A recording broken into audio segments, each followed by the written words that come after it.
합격하신 거 축하드립니다. 아, 감사합니다. 28살이고요.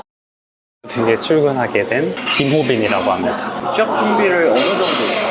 6개월 정도 했던 것 같아요. 작년 인턴이 12월에 끝나가지고 그 인턴을 끝나고 1월부터 이제 바로 취업 준비를 시작했어요. 인턴 전에는 어떤 걸 하셨어요? 인턴 전에는 학교 다니면서 이제 대외 활동하고 인턴 자소서를 쓰고 인턴에 합격을 해서 작년 6월부터 12월까지 인턴을 했었죠. 그 인턴은 어떤 인턴이셨어요? 온라인 플랫폼이었는데 이제 뭐 홈 서비스를 중개하는 그런 플랫폼이었어요. 근데 그러니까 오퍼레이션 인턴을 했었어요. 정확하게 따져보면은 지금 합격하신 직무랑은 좀 상이한. 네, 전혀 다르죠. 왜냐면은 지금 합격한 곳은 경영지원실의 물류팀으로 이제 하게 된 건데 제가 했던 거는 아예 업종도 다르고 직무도 달랐으니까 아예 다르게 들어간 건 맞죠. 자소 쓰시기 어렵지 않으셨어요? 자소서요? 처음에는 이제 물류 관련한 경험이 없어서 좀 걱정은 했었죠. 그래서 아 이게 괜찮을까? 라고 하다가 직무 역량이라는 게 꼭 같은 직무를 해야만 나오는 게 아니라고 저는 생각을 해서 이제 직무 분석을 당연히 했죠. 저희 오직을 사용해서 직무에서 어떤 역량이 필요한지 우선을 한번 적어봤고 물류 직무에서 네, 물류 직무에서 보니까 이거는 엮을 수 있겠다라는 생각이 들었죠. 그래서 이제 그 역량마다 스토리를 생각을 해내가지고 그 스토리에 맞게 넣어서 자소서는 전부 그 인턴에서 했던 그런 경험으로 채워서 넣었던 것 같아요. 예를 들면 뭐 어떤 역량이 필요했었는데 인턴에 어떤 경험을 겪으신가요? 예를 들어서 물류는 분석 역량이 중요한데 난 여기서 전략 계획을 하면서 직접적으로 분석 업무를 하고 이걸로 이제 의사결정을 했다 이런 걸 이제 어필을 했죠. 그래서 다른 참가자들은 다 물류 인턴을 얽매일 때 저는 그걸 과장을 했죠. 아 나는 사실 아무 생각 없이 들어간 건데 이제 물류에는 이게 필요할 것 같아서 나는 일부러 여기 지원해서 들어갔다. 네, 그렇죠. 엮으신. 네, 엮었죠. 그렇게 엮으니까 특이하게 보시는 거죠.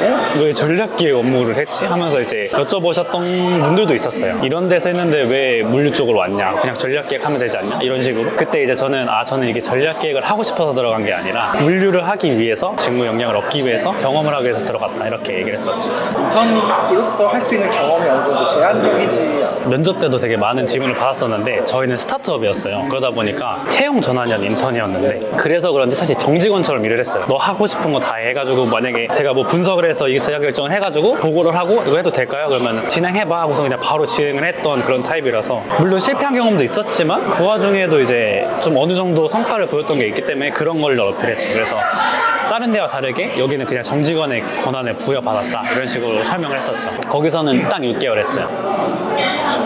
지금 합격하신 회사 같은 경우는 사람들이 딱 들었을 때는 단체 급식만 하는 회사로 알고 계신 분 꽤 있을 것 같아서 네. 어떤 일을 하시는지 좀 말씀해 주시면.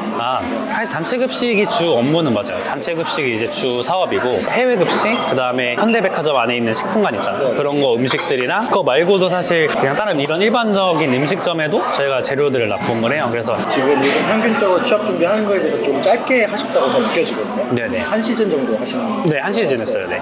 맨 처음에 자소 쓰실 때 좀 어려움은 없으셨어요? 제가 인턴 자소서를 쓸 때는 되게 많았던 것 같아요. 제가 해외에서 중고등학교를 나오다 보니까 한국말로 쓰는 것 자체를 못했어요. 제가 10개를 넣었는데 하나 붙고 그랬었으니까. 그래서 이제 그것 때문에 많이 힘들었죠. 어떻게 써야 되지가 제일 의문점이 많았었던 것 같아요. 근데 이제 인턴이 끝나고 이제 취업 준비를 본격적으로 시작할 때 막연하게 유튜브에 이제 막 자소서 관련 찾아보다가 이제 인사 담당자를 알게 됐고 온라인 GX 그 사전 예약을 맡고 있었어요. 그래서 해봐야 되겠다. 돈도 안 드는 건데 해가지고 들었었는데 그때 좀 많이 도움이 됐던 것 같아요. 뭐 템플릿이나 좀 어떤 역량을 이렇게 강조해야 되고 어떻게 이어나가야 되는지 이런 흐름을 좀 알게 되었어가지고 10개 썼을 때 다 같은 직무로 써셨던 거예요? 네, 10개는 처음에 인턴 지원할 때는 거의 같은 직무였고 하나가 이제 전략 기획이었는데 이제 그게 된 거죠, 마침. 네. 오히려 제 전공은 다 떨어지고 이상한 거에서 이렇게 붙더라고요. 6개월의 인턴 과정 끝나고 다시 지원하셨을 때는 합격률이 뭐 어느 정도 있어요? 사실 이 전략 기획 쪽도 제가 쓰긴 했어요. 왜냐면 잘 썼으니까 좀 연습 삼아서 그때 물류 쪽이 채용이 안 뜨는 시즌이었어서 그때는 사실 다 떨어졌어요. 왜냐면 제가 듣기로는 전략 기획은 좀 학벌을 본다고 해가지고 사실 연습용으로 쓴 거긴 하거든요. 왜냐면 저희가 온라인 GX로 들었던 걸 한번 써보자 해가지고 했던 건데 물류 쪽으로 썼을 때는 진짜 10개 중에 8개는 다 붙었던 것 같아요. 메이저 뭐 삼성전자 이런 거 빼고는. 사이에 어떤 일이 있었던 거예요? 그 사이에 온라인 GX도 네. 온라인 GX도 뭔가 되게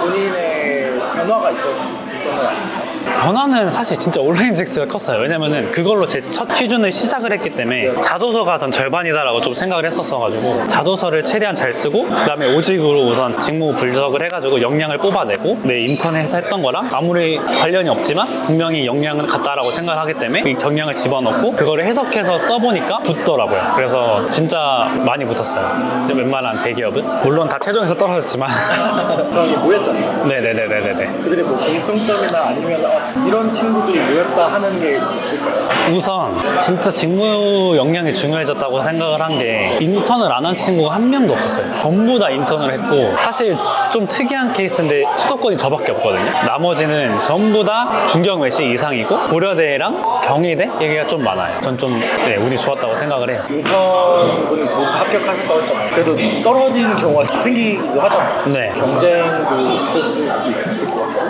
뭐 어려움은 없었어요? 사실 경쟁이 좀 없을 수밖에 없는 구조였던 게 각자 지원한 파트가 있었고 배정을 받을 때 물론 다르게 배치받은 친구들도 있었지만 좀 떨어져서 다 한 명인 곳도 있어가지고 네, 경쟁을 할 그런 건 딱히 없었고 팀장님이랑 팀원들한테 그냥 좀 잘 보이는 이런 거 말고는 딱히 힘든 건 없었는데 아쉬웠던 거가 하나 있다면 채용 전환이다 보니까 너무 물어보면 좀 나댄다라고 생각을 할 수 있을 것 같아가지고 제가 엄청 밝은 성격인데도 일부러 질문을 많이 안 했어요. 좀 귀찮아 하실 것 같고 그래가지고 그랬는데 이제 마지막에 이제 최종 면접을 볼 때 이미 평가서를 다 보시고 하는 거니까 근데 그때 그런 얘기가 있었대요. 조용하고 적극적이지가 않다 이런 얘기가 나왔다고 들어서 만약에 이런 기회가 오신다면 저는 좀 질문을 많이 하는 게 좋을 것 같다라는 좀 생각이 들었어요. 다른 동기분들도 네. 과목하셨거든요. 맞아요.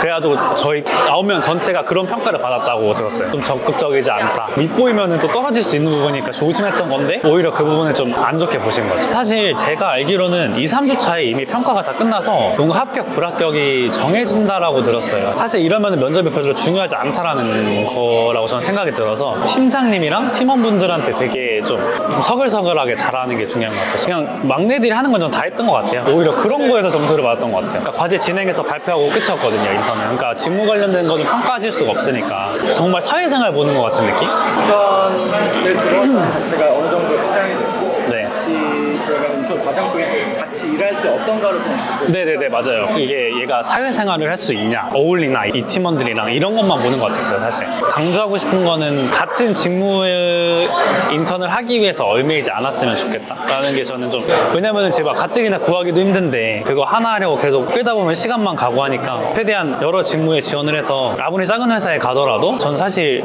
배울 게 무조건 있다고 생각을 하고 전 메모를 계속 해놨거든요. 어떤 거 할 때마다 핸드폰에 이제 메모 적어놔갖고 나 이거 했다 해서 이건 어떤 경영인 것 같아 하고선 제가 정리를 해놨었어요. 얘는 분석, 얘는 친화력 이런 걸로 해가지고 정리를 해놨었던 것 같아요. 그래서 그렇게 해도 전 충분히 합격할 수 있다고 생각을 하거든요. 그 메모를 해놓으신 거는 여기서 경험을 쌓아서 이제 활용해야지라고 생각을 네, 맞아요. 네, 그냥 이걸로 자소서 써야지. 아니면 쓸 게 없으니까. 사실 제가 뭐 현대글로비스나 이런 네이버 이런 데 붙어서 이제 면접을 갔을 때 보면 진짜 쟁쟁한 인턴들이 많아요. 해외 인턴도 있는데 그런 인턴들이랑 같이 면접을 볼 수 있었던 건 직무 역량을 잘 뽑아내서 그랬던 것 같아요. 그래서 이 직무 역량이 진짜 중요하다고 저는 생각을 해요. 그 역량이 있어야 그래도 면접까지 갈 수 있다. 네네, 맞아요. 그래서 주변에 보면 자격증은 2-3개밖에 없는데 진짜 완전 인턴 하나로 붙은 친구들도 많고 진짜 이건 직무 역량이다 라는 생각밖에 안 들더라고요. 그럼 마지막으로 취준생들에게 하고 싶은 말씀 있으세요?